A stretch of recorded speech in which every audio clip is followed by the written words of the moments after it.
Well, hi, welcome to Ray's Kitchen. Today we're going to learn how to make anasazi soup with ham. So I'm going to introduce you to the anasazi bean if you haven't tried one before. They're delicious. They're similar to the pinto bean, but they're not pinto beans, and they're close in nutritional value, but there are some differences. I believe the anasazi has more fiber than the pinto bean, which is a good thing. So the soup we're going to learn how to make today, it's anasazi beans with ham and then anything else you'd like to throw into it. So if you haven't had anasazi beans, this is what they look like in the store on the shelf. They're right by the pinto beans. And the cool thing about them is they're brought to us by Dove Creek, Colorado. So they're a local. And anasazi beans, are grown in the Mesa Verde area in all of southwestern Colorado. And you can find it growing in Arizona and New Mexico as well. They're wonderful beans. And as you can see, they look a little different than the pinto bean. They're kind of reddish and spotted, almost like the hide of a cow. And if you see what I've got laid out here, it's the ingredients that you need to make a delicious anasazi soup with ham.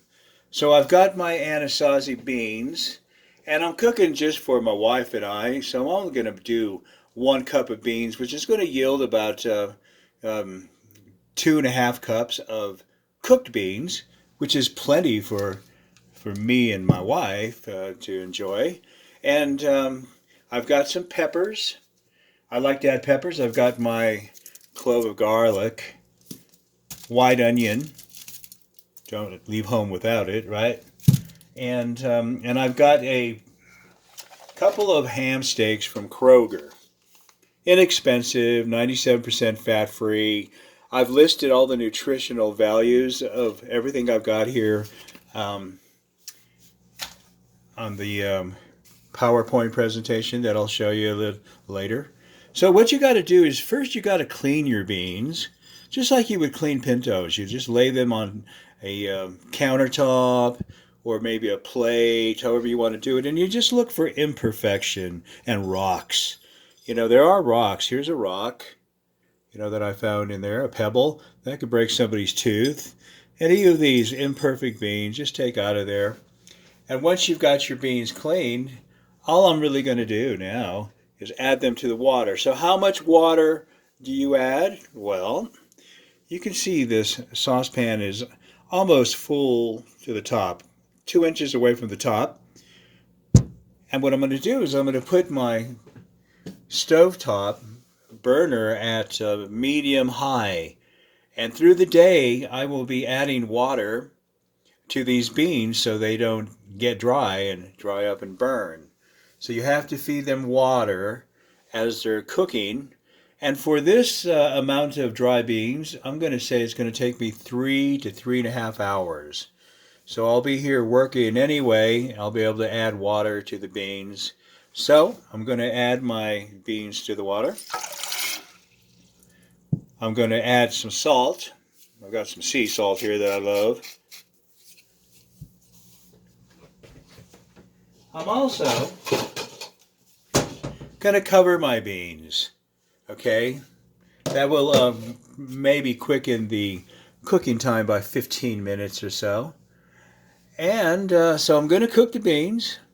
And I will talk to you at 3 o'clock today. And I'll be showing you the finished recipe, the product, and what it looks like. And this is my dinner for tonight. I'm going to add some cornbread to it, but I'm not going to eat any cornbread. I'll know my story. So I'm going to eat something that is low carb. And I found these wonderful tortillas.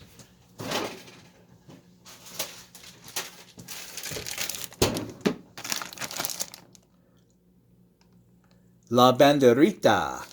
And look at this. A 5-gram net carb per serving nutritional value. Oh my gosh, that saved my life because I love tortillas forever. So anyway, I showed you how we're going to make this.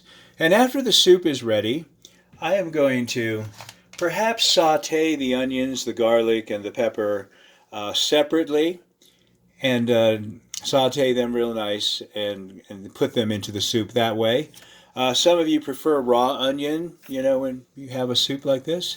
And we bought these cheap ham steaks from Kroger, and I am going to dice them up, and I'm probably going to put them into a pan and get them a little crispy too before I add them to the soup.